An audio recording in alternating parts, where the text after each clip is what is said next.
Corazon. As you know, I'm Johnny. We're back here in the Corazon. So earlier today, I was remembering a time, gosh, it was a couple years ago. My homeboy Jason, his lovely wife Ange, they were bringing the kids over to have a little supper at our house. And so, I was getting things ready. I was cooking, getting things going there. Jason walks in and asks me, "Hey, bro, you got any good nanny jobs I can help you out with? Do you need me to chop something up? Do you need me to saute something?" So you know what? A man's place in the kitchen. So I guess you could say this is my man cave. At any rate, last time we got together, we were talking about green chile, chile verde, which got me to thinking. I know thinking, probably not the best idea. Usually thinking gives me headaches. I still try it now and then. Anyway, I was thinking about the official question of the state of New Mexico. Red or green? I'm not talking about Christmas, although that time is coming. Those are going to be very Christmassy colors. I'm referring to red chile, green chile. Last time we did green, so what do you think we're going to do today? You got it, red. Now, this recipe, pretty simple one, okay? You can change it up, like I've told you before, mix it up, make it yours. We're going to be using some chicken today. We're going to be using some red powdered chili. There's a lot of purists out there that feel that you have to use the chili pods and you have to boil them, you have to puree them, and you have to drain that. We're going to keep it simple, okay? This is something you could really make it a weekend night, depending how long you want all this to simmer. So, without further ado, you got it. Take it away. All right, for this red chicken chili, here's everything we're going to need right here. Of course, we have some chicken. Use whatever chicken you got. I mean, if maybe you have some leftovers from your Sunday dinner, you picked up a rotisserie chicken, you have some leftovers, just shred it up. I use these to shred my chicken up. These claws are awesome. I'll tell you what. Now, come over here and check this out. We're also going to be needing some pureed tomatoes. I'll explain that in a minute. Of course, some flour to thicken things up. Garlic. I have a couple cloves there. Another about a half a yellow onion. 1 bay leaf. There's some oregano there. Here's some New Mexico red powdered chili. But use what you can find there in the grocery store. Over here, some salt to taste, pepper, and the comino, the cumin. So I'm out of the stuff that I usually get from the little Mexican store. So I decided to just use the stuff I have here from the can. Over here, we're going to have some chicken stock right there. And some olive oil for the bottom of the pan. Now, I mentioned something about the tomato here. The reason I add tomato to mine is because very often what happens is that that red chili can have kind of a bitter taste. What happens is this tomato kind of offsets that and makes it taste just a little bit smoother. So, all right, well, let's get to cooking this stuff. All right, check it out. I got the pan nice and hot here. I'm going to add in some oil here. My Dutch oven. I'm going to swirl that around real nice. I'm going to change the order of things a little bit this time. First off, I'm going to add in the onion.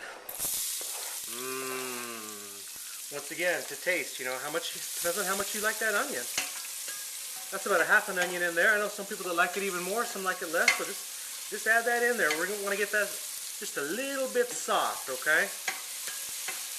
So let that simmer up. Now here in just a short minute or so, we're going to go ahead and we're going to add in the garlic, okay? Alright, now that onion's looking nice and soft, it's cooked through, we're going to go ahead and add in the garlic. Add that in there now. Garlic. Good for you and good for your breath, right? Alright. Just going to add that in there. Now the garlic's going to cook a lot quicker, so I'm just going to kind of get it in there, get it covered. And finally, here comes the chicken. Okay, before I even start stirring that around, I'm going to go ahead and add in the salt. That's something you're going to adjust to taste, as well as the pepper. Get that in there. I'm going to add some of the comino, the cumin, twice. I'm going to throw a few dashes in there right now, directly on the meat. Okay? Now let's get all this stirred in there. Ooh, look at that. There we go. Now what we're going to do is we're going to let this cook for a couple minutes. We're going to keep stirring so things don't stick to the bottom. And then this should be ready here in a couple minutes, alright?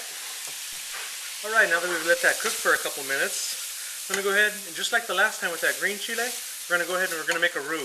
I'm going to do a little bit different this time. Right here, I'm going to start off with my red powder chili. Sprinkle that in there. Add in that flour. There we go. Now stir that all in there. Remember, try to get everything up from the bottom. Okay. Now if you want to make this a little more spicy, add in a little more chile.